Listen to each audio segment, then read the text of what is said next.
Ratusan warga saksikan nonton bareng pertandingan antara Belanda versus Rumania di kawasan Soa Bali, Kelurahan Silale, Kecamatan Nusaniwe, Kota Ambon, Rabu 3 Juli 2024. Pantauan tribunambon.com di lokasi, warga mulai berdatangan di lokasi nobar pukul 00 WIB. Padahal, pertandingan baru akan dimulai pukul 1 dini hari WIB.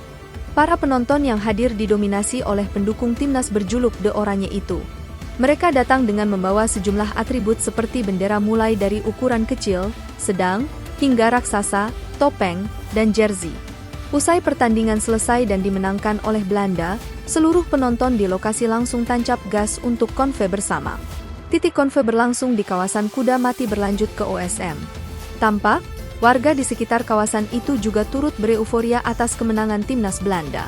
Diketahui, pertandingan antara Belanda versus Rumania pada Piala Eropa telah berlangsung.